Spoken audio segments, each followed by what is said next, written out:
Қайырлы таң. Ал бізде шарамызға аласа дайындығымыз басталады. Сағат 11-де болады.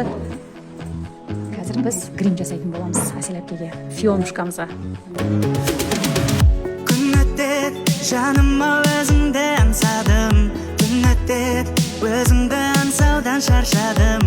Білмейм тек осылай өтерін қанша күн, қаншама түн.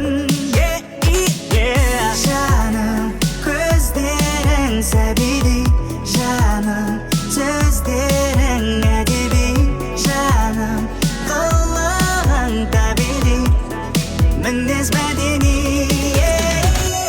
Жанарым жанарыңа қарайды кейдемін, таппай қаламын қалауыма, айтатын бүйдіктім таппай. Санаулы санаулы жан, өзіңдей нәзік сұлу,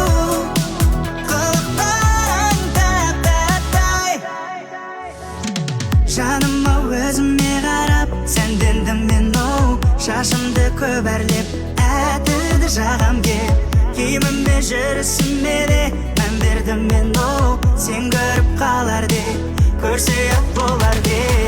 Жаным, көздерің сәбидей, жаным, сөздерің әдеби, жаным, қылығың табиғи, мінез мәдени. Жанарыңа қарайды кейдемін, таппай қаламын қалауыма, айтатын бүйдіктім таппай. Санаулы санаулы жан, өзіңдей нәзік сұлу, қылықта. Бізде кітапханада балалар бөлімі бар. Бұл балалар бөлімінде кішкентай бүлдіршіндерімізге неше түрлі ертегі кітаптар бар. Осы ертегі кітаптардағы мысалы мынау алатын болсақ, Ақшақар. Бізде ертегілер еліне саяхат болады, сол Ақшақардың рөлін сыныптар қазір ойнап шығатын болады. Текеміз, міне Ақшақарымыз. Иә, Ақшақар, дайынсыз ғой? Тамаша. Кітапханашылар, актер, актрисада, гримершілер үшін барлығын боламыз. Ана жақта Фионамыз актрисада болып үлгеріп жатыр және оқырмандарға қызмет көрсетіп үлгеріп жатыр. Міне соның бірден дәлелі. Өздеріңіз көріп отырғандай. Және де мына жақта бізде театр және кітап жобасы аясында ертегілер еліне саяхат.